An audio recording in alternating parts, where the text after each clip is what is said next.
past 50 years, our nation has slowly slipped into a decline of morality. Although there are many factors that contribute to this dwindle, the media through forms of television shows, the internet, movies, and music videos has captured the attention of society and affected the morals or lack thereof of Americans. In the past 50 years, our nation has gone from family-friendly television shows to degrading, dramatic shows that portray reality in a negative light. Even shows from the early 90s had a specific moral embedded within them pertaining to family dynamics, struggles in school, or differences among people in the world. Now, shows have messages about relationships, sex, drugs, money, and illegal use of alcohol. Shows nowadays are described as a parent's worst nightmare, or mind-blowingly inappropriate, as shown in these ads for Gossip Girl. 50, even 20 years ago, the norm was that sex was inappropriate to discuss, and being promiscuous about sex was considered immoral. Now, a person is considered weird if he or she has not had sex in, say, 40 years.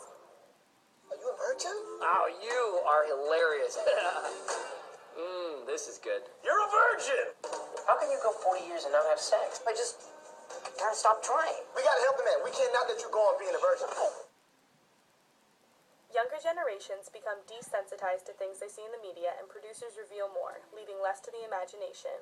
By being exposed to reality and ethics, we form morals, and from these morals, we make the majority of our decisions and life choices. This basic process is prevalent in the media-based messages about sexuality within teenagers. Movies such as The 40-Year-Old Virgin and Superbad rely heavily on these subliminal messages about sex. Our culture is framed the very way we think about something so private, and it allows young people to get a very warped perception of how some people behave. In order to break this cycle of declining morality, it is necessary that people stop feeding into this culture and demand creative, intelligent humor rather than crude humor. A complete withdrawal from this culture is not necessary, but rather have a critical eye when viewing these shows and movies, so that we do not shape our reality around it.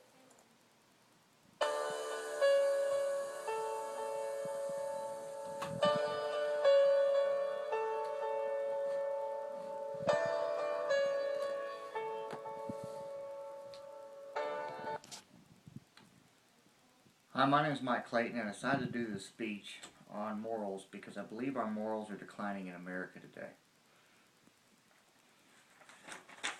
This comment pertains to the video you just watched.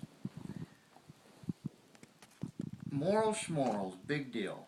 We in America don't care about morals when it comes to abortion, gay rights, marriage, euthanasia, and stem cell research. Morals is nothing more than what those Christian wackos conjured up and trying to shove down people's throats. With their morals, good behavior, America is changing. Fuck morals. Verbatim. This is a comment that an individual made when he saw that video. This is one of the more colorful of several comments within the same context, but it proves that many Americans are discrediting the concept of morals.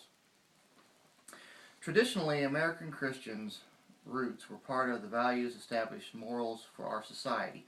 As most Americans were Christians, many laws still in effect today were established based on the Ten Commandments. Even non-Christians agree that Ten Commandments are a good moral code. So why, even if non-Christians agree to the same code, are the communities around our country allowing a deviation from this code?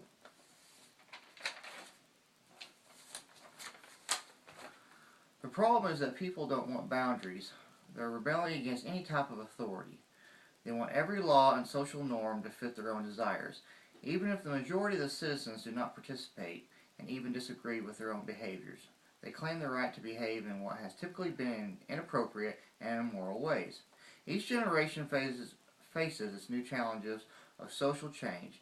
The moral decline of America is not a new concept that we are facing. Many moral issues have been through courts to establish freedom of immoral acts: alcohol, tobacco, drugs, gambling, and prostitution, corporal punishment, the death penalty versus rehabilitative corrections, abortion, pornography, media, rating, marriage, scientific research, etc.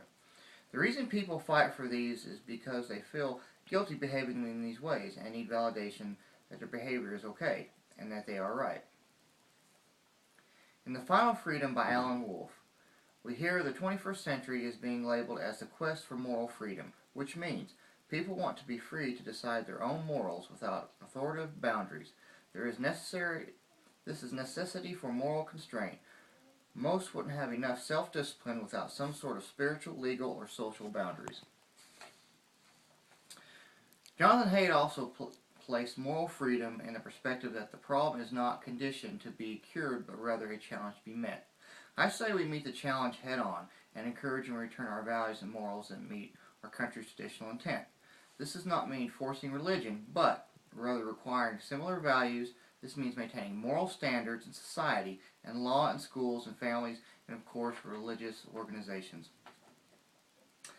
Andy Griffith is one of my favorite shows. I often think, how would we be today if we still lived like the Andy Griffith Show? I believe that morals, values, and ethics will always be a challenge in our lives. There is an episode of Andy Griffith where this kid, he's a spoiled brat. He's from this rich dad. He breaks every rule he can, is used to getting away with it, and never gets punished. Well, when Andy decides to punish him for breaking the law, he runs and gets his dad. His dad comes and defends him and says, "You're going to give my son what he wants," which was a bicycle that Andy took away at that time. Andy said, "No, I will not.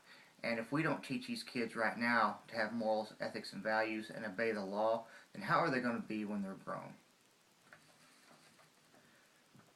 We should be proud of withstanding desires of immoral behaviors and be ashamed of our downfalls. There has never been a time that these behaviors didn't exist, but there have been times when the behaviors were condemned by communities, society, and the government. Let's get back to this. I challenge you deeply to consider your own standards of morals, values, and ethics. Are you striving to be a virtuous person? Or is it your right to do whatever you want more important? Make a healthy decision, or where you stand on moral issues, and don't allow yourself to accept otherwise. Maybe you think it doesn't matter what everyone else, as long as you do behave in immoral ways, but it is a trap. Those who believe that they have the right to behave these wish are the ones bringing civil suits leading to legislation support.